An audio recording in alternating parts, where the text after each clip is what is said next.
ហើយនេះ Redmi A7 Pro ដែលទើបតែចូល stock ហ្នឹងគាត់កំងហើយហើយឥឡូវខ្ញុំមកអានបើកឲ្យភ្ញៀវទៀតហើយដោយសារតែទៅខេត្តអញ្ចឹងគឺពួកខ្ញុំសូមហៀវបាវទៅបងដើម្បីអីដើម្បីឆែក condition អីវ៉ាន់ជូនគាត់ឲ្យហើយហ្មងហើយសំខាន់ពណ៌ដែលគាត់យកនេះគឺពណ៌ដែលខ្ញុំហ៊ាននិយាយថាអត់សូវមានណាគឺពណ៌ទឹកក្រូចបងនេះ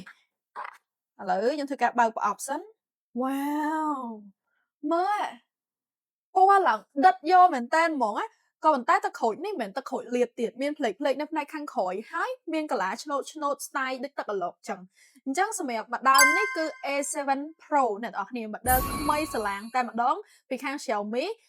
នេះគឺតកូល Redmi ទេហើយទៅលើចំណុចពិសេសក៏មានច្រើនគួរសមដែរនៅក្នុងហ្នឹងគឺគេឲ្យមកជាមួយទំហំអេក្រង់ 6.9 អ៊ីងហើយនឹងឲ្យមកជាមួយថ្មធំប្រភេទ Redmi ក៏ដែរចោលដែរជាមួយទំហំថ្មធំហើយ A7 Pro មួយគ្រឿងនេះក៏ឲ្យថ្មបានរហូតដល់ទៅ 6000 mAh ដែរហើយកាមេរ៉ាផ្នែកខាងក្រោយនេះវិញគឺ13 megapixel និងកាមេរ៉ាផ្នែកខាងមុខ8 megapixel និយាយទៅគេចេញស៊េរីថ្មីនេះមកតាន់រដូវកាលឥឡូវហ្នឹងកំពុងតែចូលឆ្នាំខ្មែរបងអញ្ចឹងសម្រាប់បងដែលមានកម្រងថាទៅស្រុកទិញជាទូរស័ព្ទជូនប៉ាម៉ាក់ជូនគ្រួសារជូនអ៊ំពូមីងអីអាចងាកមកប្រើ model នេះបានដោយសារតែ refresh rate ក៏ធំដែរ 120Hz អេក្រង់ 6.90 អ៊ីងហើយជាមួយនឹងទំហំថ្ម 6000 mAh ដែលធ្វើឲ្យការប្រើប្រាស់បានយូរហើយគឺងាយស្រួលដល់ពួកគាត់ចាស់ទៀតអញ្ចឹងបងត្រូវការអាចតាក់ទងមកកាន់ page បានដោយសារតែឥឡូវគឺមានការទិញទូរស័ព្ទថែមការ Bluetooth មួយ